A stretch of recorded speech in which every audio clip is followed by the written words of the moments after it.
I have a question for Sir RV. With all the achievements in 2021, what's next for Union Bank and Union Digital in 2022? I guess this will go to RV and Henry. Okay. Well, we're just getting started. I think we're with the growth of the economy, we're just getting started. And as Henry has mentioned, we weren't preparing for a pandemic, we were preparing for a digital future, and it accelerated. Right. So what we were planning for, what Henry and I and the team were planning for 5 years happened in 2. So now what's next is we have to execute faster, but we now have to get to that point and say, okay, what is the next 5 years from this point on? Yeah. Right. So doing that while executing on today, I mean, I think we have our hands full, Henry. Yes, we have. But shout out to Kati Casas and our blockchain team. I think the next for us will basically be going into the metaverse. A lot of people may be hearing about the metaverse already. Facebook launched their own meta conversion. And Union Bank wants to be the first bank that you can wear an Oculus goggle, go into a 3D world, and walk into our branch. In fact, Dr. David Ardun, our chief AI guy, and I did a demo with analysts and investors where they walked into a 3-dimensional metaverse game, and they were surprised to find that there's a Union Bank branch there. It's still experimental, still mock-up, but if you're asking what's next in 2022 and the years ahead, we won't talk about internet natives anymore. We'll be talking about metaverse natives for our kids, and Union Bank wants to be there. We want to be ahead of the curve, and as soon as our kids grow up to be of banking age, they should be able to walk into a virtual Union Bank branch.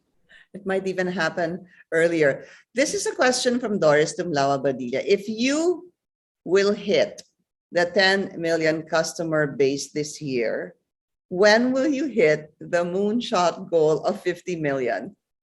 Hi, Doris. The 50 million moonshot goal actually is not just confined to the Philippines. When our CEO said 50 million, he said, let's not confine ourselves to the Philippines. So it includes even possibly customers that we could reach out to outside of our borders. But within the Philippines itself, 50 million might take 1 or 2 more years.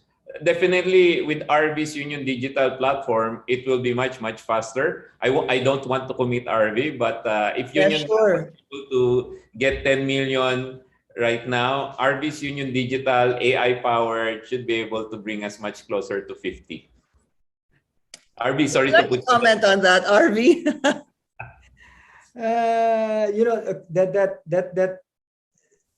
That phenomenon really is exciting, and the Philippines is going to adopt digital currencies, digital assets much faster because they don't know it. They're doing it through play to earn, right? So Henry's right that we want to navigate that space. We want to be a bridge actually to our customers to help them navigate that space in a regulated and safe manner, right?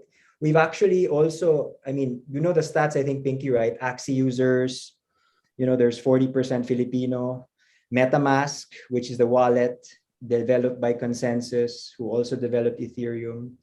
We made an investment there through UBX. We joined the likes of HSBC and invested in Consensus. We believe in this future, and we believe we have a role to play in bridging that gap. So it's a very exciting future. Our very own CEO, Edwin, is actually an Axie player for a while. He was my scholar, but I had to fire him because he wasn't performing to par. I think his day job was getting in the way, and we decided we needed him more for the day job. But he was an excellent Axie player, and he, when our leaders start to appreciate the phenomena like that and get their hands into it, and our customers are already there, we have an obligation to deliver services tailor fit to our customers in that manner. So we find ourselves in that space naturally. So that's an exciting future, actually.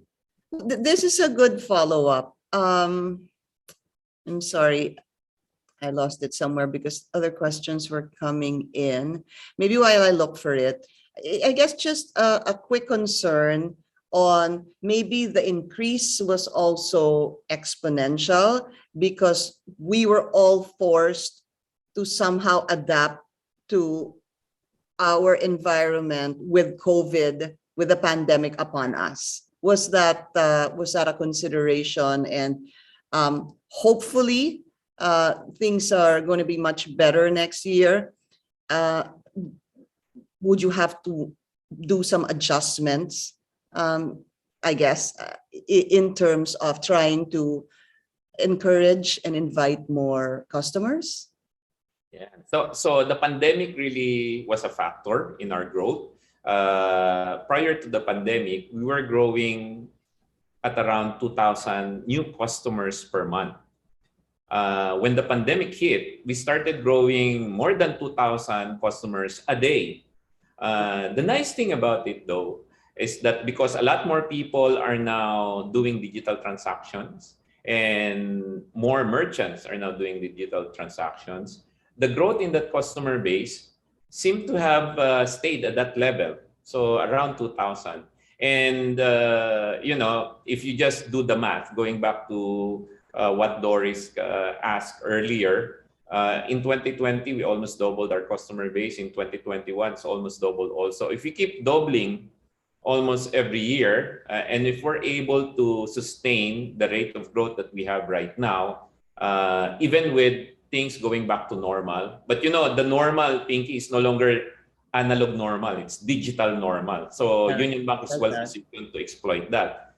50 we might get there in 6 more years. So if you just do the math of the rate of growth that we have at this point, and the fact that it's not going to go back to the analog normal, it's just going to be digital normal from here on.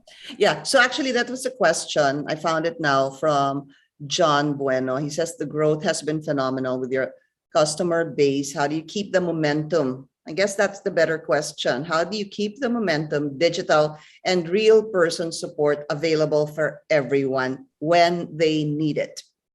Yeah, well, one of the reasons why we keep investing in innovation is we want to keep continuing to be ahead of the curve. And our efforts to go into the metaverse is so that we follow where our customers are moving to.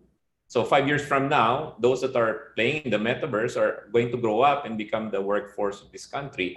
How do we not lose the personal touch? Even as we become more digital, we track our net promoter scores, and we're very, very particular that everything we do, all the technical projects, revolve around the needs of the customer. So we want to be customer-centric while technologically enabled. So that's how we do it. RV, maybe you can share some more. As you know, your Eon is growing, Union Digital is also going to be growing. You're very digital, but I think your customer service focus is still there, right? Yeah, and I think it's good to know 2 things here. First of all, there was a lot of pent-up demand already. I mean, the Filipino didn't need real teaching to go digital. It was just pent up and waiting for a reason. So the moment we had, so we were there na. Ayaw lang natin mag-digital, di ba? It's better to go to the mall. So there's a lot of pent up, I guess, immediate capability to go digital. So I don't think that's going to slow down because you're talking about 70% unbanked, you're talking about 20% digital transactions. We saw it before the pandemic. A lot of the corporates were already doing it. It just accelerated even more. So I think that's not going to slow down. No? But to the point about how do we manage that, I think we go back to our roots. In Unionbank, we've always also handled customer groups. As Henry said, we follow our customers, what they want. And we've always done that in the ecosystems we serve. So we're very good at handling communities. And if you recall, Ubuntu is a core value of the bank, right? Where we've managed these communities, even in the physical world. We've been always good at doing that. The challenge now is how do you manage these communities in a more digital world. Yeah. But we've had a lot of experience as well with the platforms in UBX, with our Box Centro, CCAP. We've managed many platforms eye to eye, which is agnostic to other banks and other institutions. So we've managed these open platforms where people come together, they collaborate digitally, they transact, and then they scale. No, so I think we have had the experience there, and we can take that learning as we approach more and more digital. The same fundamentals though: ecosystem, customer at the center, and then collaboration. Okay.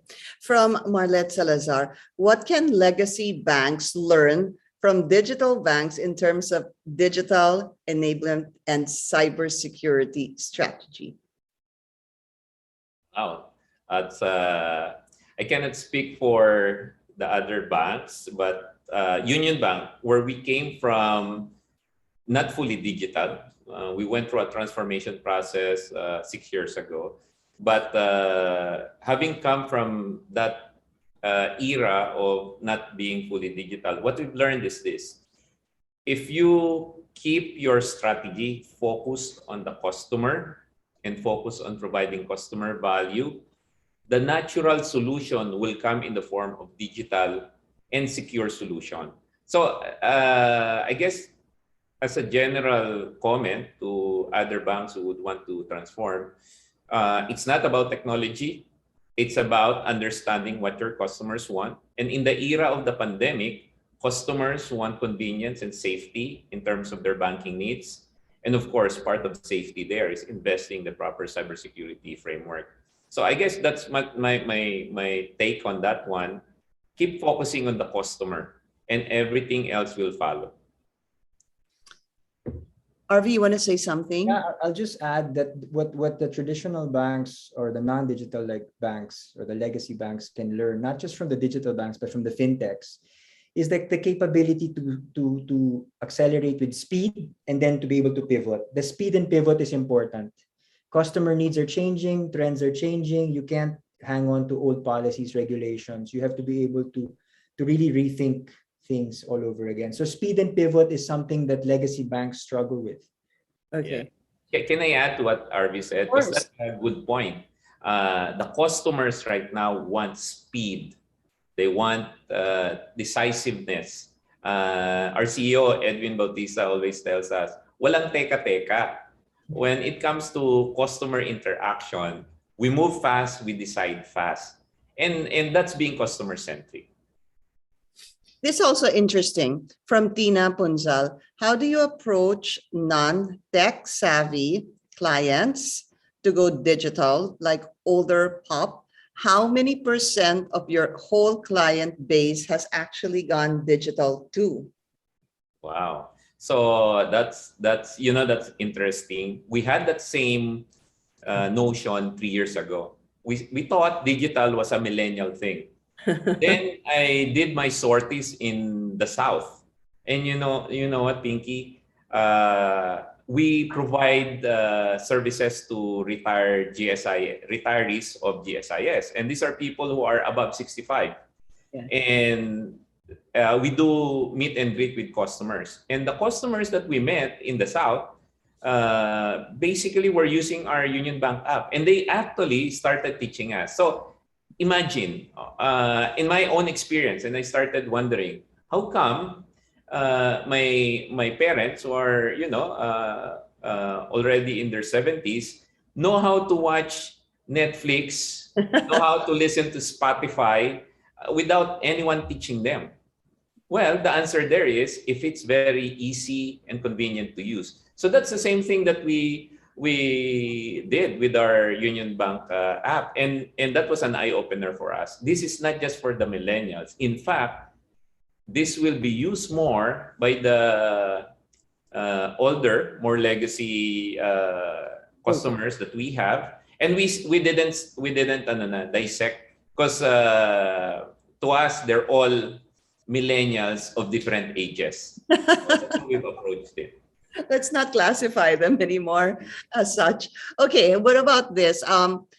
From Riz Reyes of Business Mirror, what is Union Bank's take on NFTs? RV, you first. NFT. Okay. Okay. Well, I have NFTs. I have Yeah. about 250 Axie teams. One of them used to be Edwin, of course. But Axie Infinity, the play to earn phenomena, lives on that as well. So I think NFTs are interesting in the concept of what they can do, right? I don't need to go into the technical, but the fact that you can digitally record something and have a digital certificate that it's yours. There are many use cases for that. Right now, NFT is one use case, which is in the play to earn community. One of the things I like is some of the things we did in UBX, Henry, where we talked about tokenizing real estate, right? So that's a more use case for NFT. Imagine if you could put your land title as an NFT, right? Imagine what you could do with that. You could fractionalize it, you could borrow against it, you could transfer ownership real time. So those are the exciting use cases. But that's not to say that the current phenomena is not exciting. I think it's just the beginning. I mean, NFTs is another leg of blockchain that's part of a metaverse we want to explore. Yeah, to Okay. add to RD, one of the exciting projects we're doing is we're working with an NGO. Won't be able to share that NGO yet, but it's an artist organization where we're doing stand-ups or agile work with them almost every day to use NFT to sell digital arts that are Filipino made. And Mm. second, to use also NFT to protect the royalties and intellectual property of artists. So we're committed to use NFT and the related technologies of DeFi and blockchain to the betterment of whatever industry that it can be used for. So next year we'll make a lot of announcements about NFTs as well. Okay, here's a question from Maui Fiel. Hello, I'm Maui, a student from UP Diliman. I'm very excited for the opportunities that UB is exploring.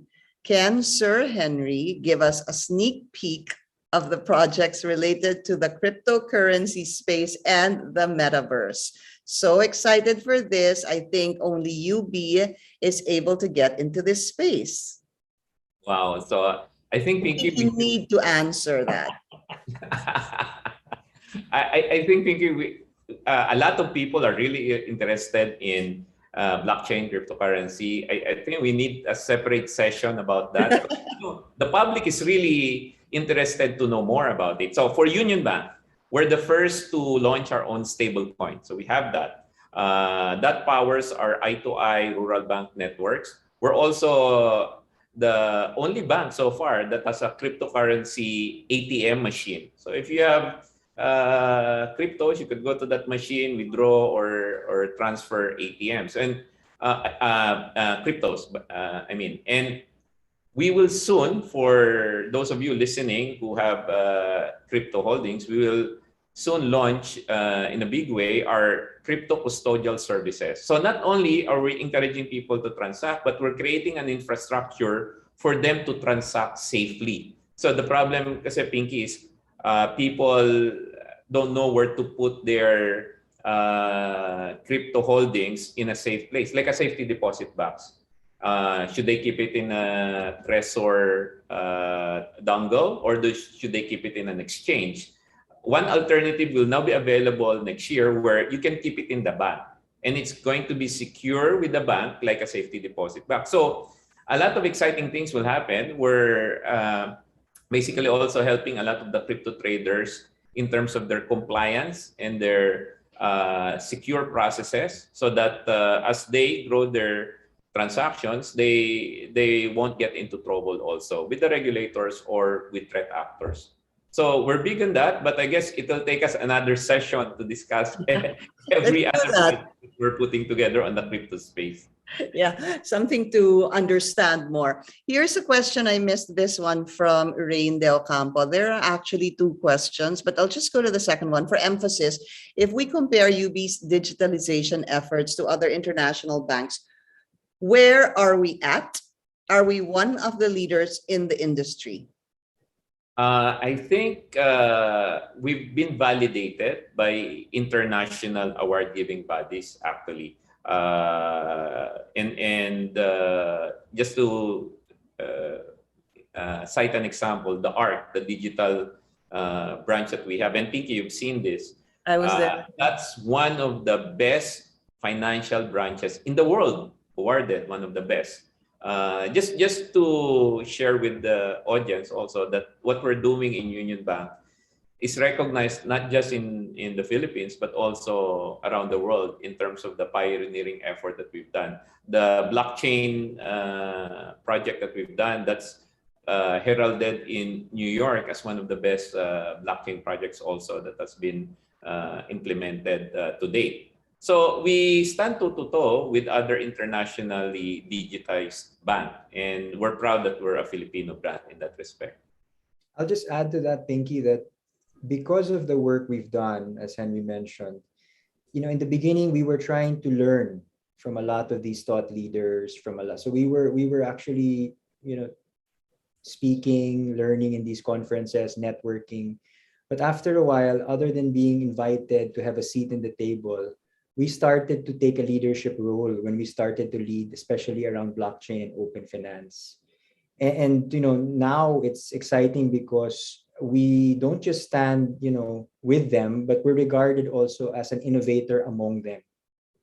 And that's really helpful in actually meeting more thought leaders and bringing in more talent and expertise back here. I think we still have time for another question. Here's one.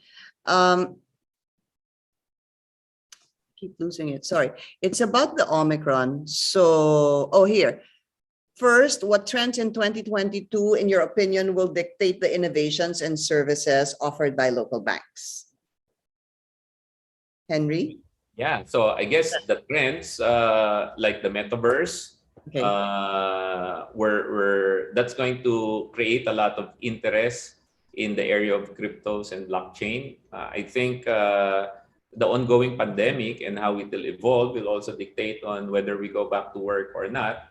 But I think most of the developments we've already identified, short of some new major invention coming up next year. I think we've covered most of them in 2022 already. Yeah. So that was actually the second question. There's been 2 cases of Omicron, the Omicron variant in the Philippines. If ever we see another surge, do you think this will impact the operations of Union Bank? If yes, how so? So with the Omicron, we've been able to, well, if whatever happens with the pandemic, whether we go to the next lockdown or we open the economy, our organization has learned to be flexible and adaptable. So right now, where the cases are very low, we've seen a lot of our employees going back to the office and reconnecting with work in the office. If a lockdown should happen again, we could just easily go back and work from home. So that's the beauty of going digital and the beauty of our customers being in the digital space. So I think the close down and the opening of the economy next year will be something that we'll have to deal with, but we're ready to deal with it as effectively as possible. From Robert Bob Reyes, during this pandemic, several banks outside the Philippines ventured into the telecom business, and a number of telecom companies merged with banking institutions. Is UBP looking into entering the telecoms industry soon? Not that we know of. I think, with due respect to our colleagues in the telco space, they're already a big challenge ahead of them, trying to increase the coverage and the quality of service. They've done a good job actually as a whole industry in trying to connect everybody during the pandemic.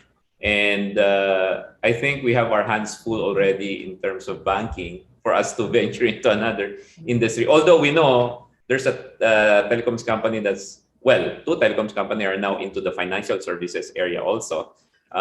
We work closely with them. I think there's some synergy in the way we've collaborated with them.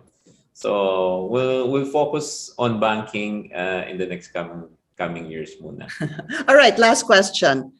From Alwin Aguirre, Union Bank has been a trusted partner by freelancers. Are there any plans or products for 2022 to help freelancers get their money fast and secure from overseas clients? I think that's RB, because RB is the biggest provider to freelancer through the Eon platform. But RB, any plans for the freelancers? Well, the freelancers have always been a very important community for Union Bank, both for Eon and for the main bank. So yes, we are refocusing our efforts on that segment. We're working with the fintechs that enable, power, and pay to these freelancers. So there's quite a few exciting things there coming in 2022 for that specific community. Okay.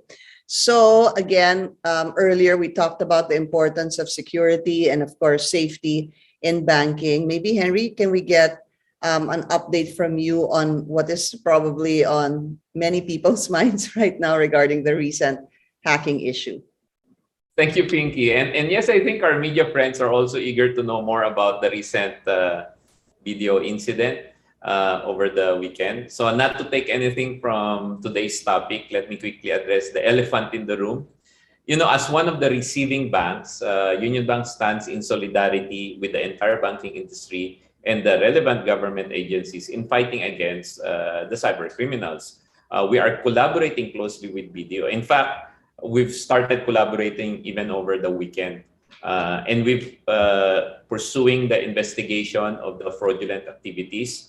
And we have already frozen the money in the identified accounts in Union Bank. And we're coordinating with our counterparts with BDO on how to proceed with the frozen amount. We are, I guess, hot off the press. We've already identified persons of interest, and we've already filed the necessary information with the PNP and the NBI. And we will be providing all the necessary information to them as well as to the BSP. And so we urge the public, just remain vigilant and be informed. Remain hashtag cybersecure. That's where you can get a lot of the tips from us, as well as with the Union Bank website. And if I may also appeal to the public, we talked about how to prevent phishing, and I think the public already understands how they can protect their password, their credentials, and what have you. But an appeal to the public is, please report any mule activities. Mules are individuals who sell their accounts for whatever purposes. We want to reiterate that selling bank accounts and fraudulently opening bank accounts is punishable by several criminal offenses. So if you know of anyone selling bank accounts or buying bank accounts or trying to open fraudulent bank accounts, please do report that to us as well, and we will coordinate with the necessary authorities. I guess that's what I can say about the situation at this point, and we're doing everything we can to help the victims. How many, can I do a follow-up? How many persons of interest? If you So can it's less than, it's just a handful. If my information is correct, there's about 6 individuals right now.